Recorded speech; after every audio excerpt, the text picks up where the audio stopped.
Ce matin, au centre Rugamba, comme tous les matins, des chants d'enfants résonnent. Difficile à deviner, mais ces enfants ont vécu dans les rues de Kigali. Ce centre leur est dédié. Après des années de violence, ici on leur redonne un peu de leur enfance. Jour après jour, les éducateurs écoutent leur parcours et leurs blessures. Abana n'abana baba barabaye baranyuze mu buzima butari bwiza bafite n'ibikomere bitandukanye tugomba kubaba hafi tukabaganiza tukabatega amatwi kugira ngo twumve akenshi byabakomerekeje kugira ngo umwana noneho tumufashe gukira. La première blessure, c'est l'abandon. Beaucoup ont dû quitter leur foyer pour se débrouiller seuls. Nous avons des raisons d'extrême pauvreté qui font que les enfants préfèrent finalement venir dans les rues de Kigali pour chercher de quoi survivre, pour essayer de trouver de gagner de l'argent. Sur la rue, pour survivre, ils doivent faire des petits boulots, ils doivent voler aussi. Pour voler, les anciens leur donnent de la drogue, de la colle, pour qu'ils puissent oser voler aussi. Les enfants se sentent bloqués et restent dans la rue. Et finalement, ils vont s'habituer à la vie de la rue, à la vie dure de la rue. Après le génocide de 1994, le centre a accueilli un flot ininterrompu d'enfants aux familles détruites. 20 ans plus tard, l'histoire brisée du Rwanda rejoint encore celle de ces enfants. Depuis la fin du génocide, nous connaissons un phénomène des familles recomposées qui n'ont pas psychologiquement guéri de leur traumatisme.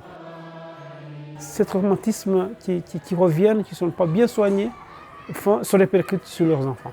Pour certains de ces enfants, le retour est tout simplement impossible, sauf en famille d'accueil, comme Moïse, à la rue depuis 5 ans.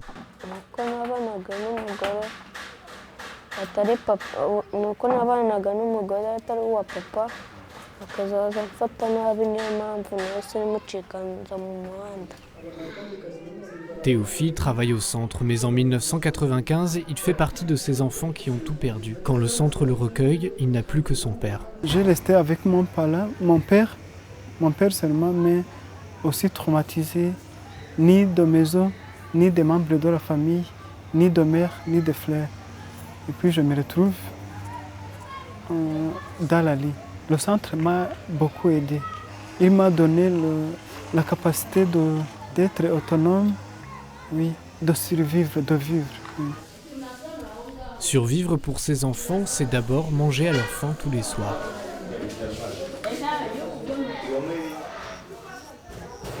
Mais le matin venu, le vrai défi, c'est l'école. Problème, certains de ces enfants ont passé plus de temps dans la rue que devant un tableau. Ils accusent un grand retard.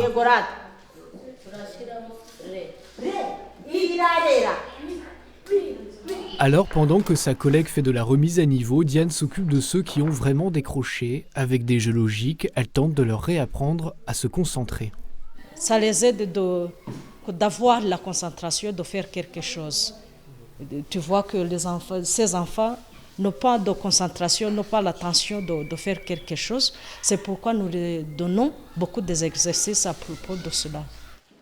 Et au bout de quelques mois de ce régime, les enfants peuvent retourner à l'école.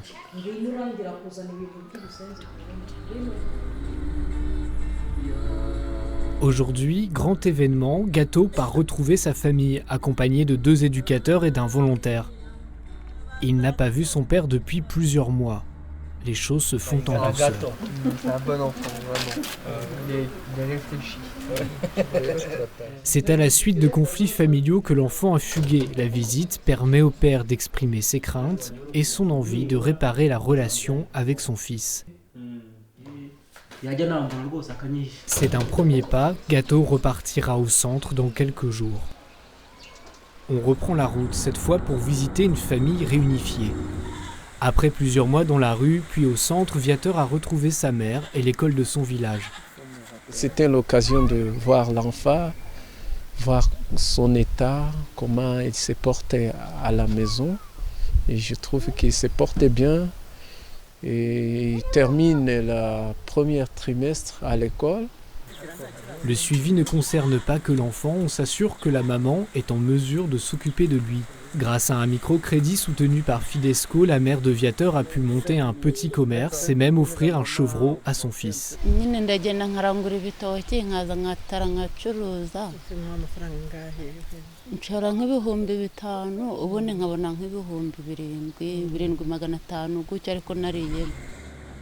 Sans soutien financier, ce foyer n'aurait peut-être pas été réuni, mais aujourd'hui, faute de moyens, le centre Rugamba peine à apporter une aide matérielle aux familles.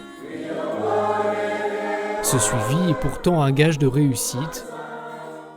Sur les 60 enfants qui vivent au centre, entre 40 et 50 repartiront dans leur foyer pour ne plus revenir à la rue.